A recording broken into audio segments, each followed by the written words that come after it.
Hey everyone, this is Shikamaru246LP. Just to let you know that the reason why I'm introducing myself again is because this is actually a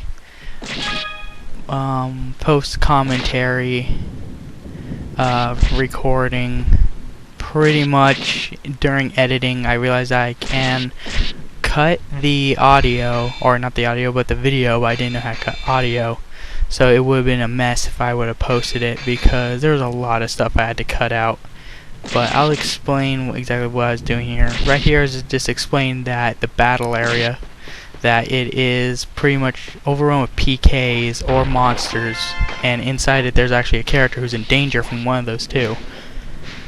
And not to do those at low levels, because yeah, they are bad. Like, they could really mess you up and give you a game over and stuff.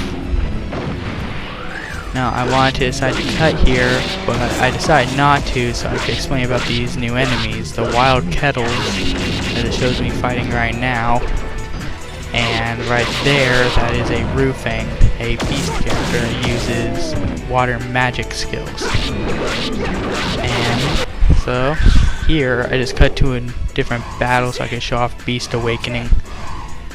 And I pretty much just had like a really funny battle cry with it. I am so sorry that you guys had to miss out on it. But then again, the way it sounded could kind of sound like as if I was doing that whole like ah la la la la la la la thing that like Middle Easterns are supposed to do. But so yeah. Okay, and now I just cut to where, like, after the fights, and now I'm level 5 at this point. There wasn't really much to win on. I was just battling, and I also customized my armor so that now it does 10% less physical damage to me. The item is called a turtle shell, and you can usually just like go into your customization screen and choose it. Here I was just like complaining about like how low a rank I got. So yeah. And after warping back into town, I just decided to go to the quest shop again to take on the quest. And I decided to take a warp point there, because right across from the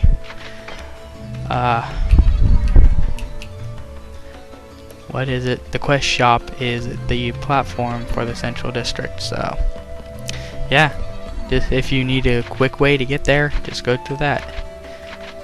I accepted the quest, and oh man, I swear, okay, I'm gonna try to do it again just for the heck of it, but I had a great voice for the person giving out the quest. Like I said, I'm gonna try to do it again, but it probably won't be as good. So, but hey, we'll see. Actually, no, I'm not gonna do it. You'll just have to wait till like volume 2 of this, because yeah, spoilers, he does show up again. And there's no real like voice acting here, except for like a few words from the NPC. So it doesn't really matter if I talk over this piece. But yeah, like I said, I had like a great voice for him. It was hilarious.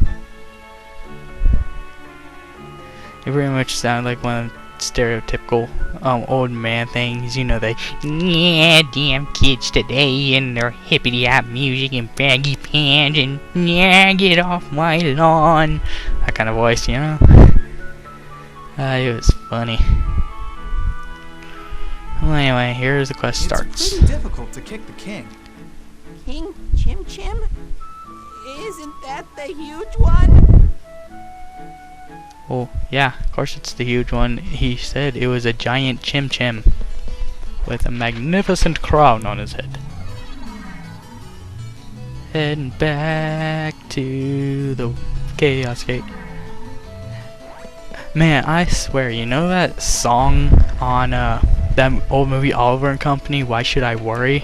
Man, I listened to that the other day, and man, I have it stuck in my head, I swear. Like, don't you just hate that when you have like a song that's like really good stuck in your head and you just want to like sing it out loud? Yeah, that's It's just one of those things that makes us human beings. Yay! Oh, but guys, I must say I truly am sorry for the post-commentated episode. King Chim Chim could be hiding.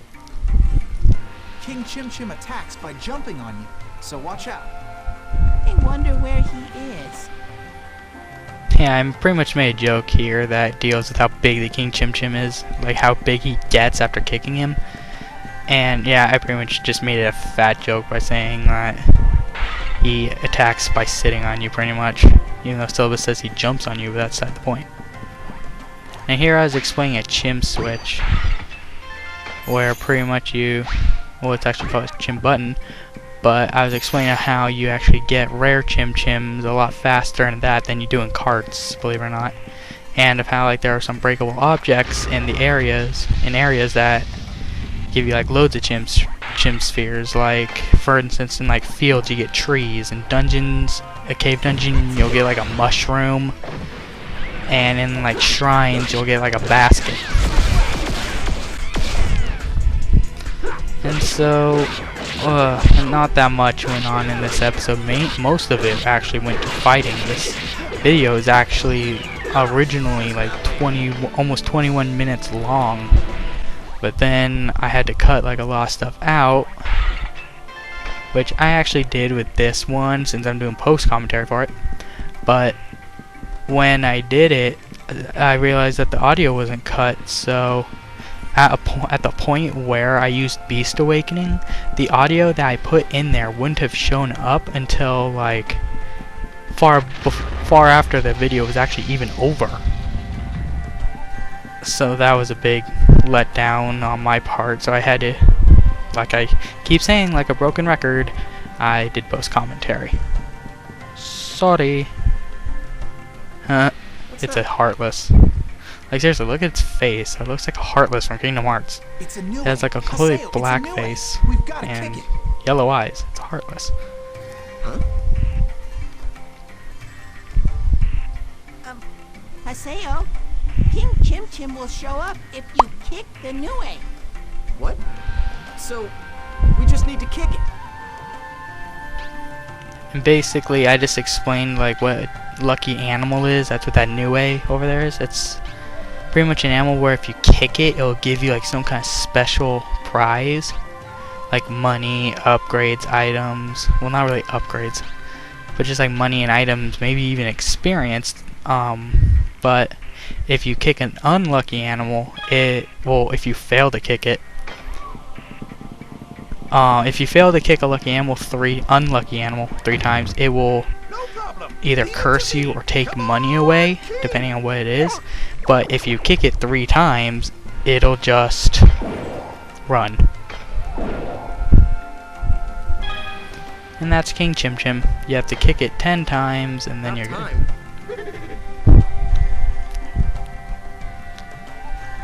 Let's get it over with. Hand that over. Charge! What the? Yep, that's it. Pretty much what Gaspard says in the cutscene after this, it's like, what the heck? You can't even get wow, what am I trying to say? The party members can't even get hit by it, and yet you should just hear what he says. It's like, what the heck? But yeah, King Chim Chim gives you 50 chim spheres. And a chim crown. I knew you could do it. Phew! I thought we were gonna turn into pancakes. You see? It's like, We need to go to the doesn't make sense. Now the good thing about quests is that most of them, when you're done, you actually get sent back to the quest shop automatically, so that's good. If it wasn't like that, it would really suck. I must say it would. I don't know if I'm like being loud enough, not sure. Oh yeah, Kubo meets us at the Chaos Gate and hand over the Chim Crown, and he just says thanks and asks you to work part-time for him. Yeah, I'm so proud you achieved it so quickly. Oh boy. How would you feel about doing some part-time jobs for me on the side? There's something I want to help you. I want you to help me with. My home is in the mercenary district. I don't matter, but what the doesn't matter when. But please come by. We can discuss things later. Farewell. Yeah, damn kids today. I'm sorry, I just love doing that joke. And you got text of wisdom. Pretty much this item, when used, there are many different types of these kind of items. With this one, it increases your magic attack value by 3 depending on who you use it on. Their magic attack value will go up by that much. I never use them on any other people except for Haseo, because his stats are a lot weaker than other characters. And if you in case you didn't see, we actually got like an email there.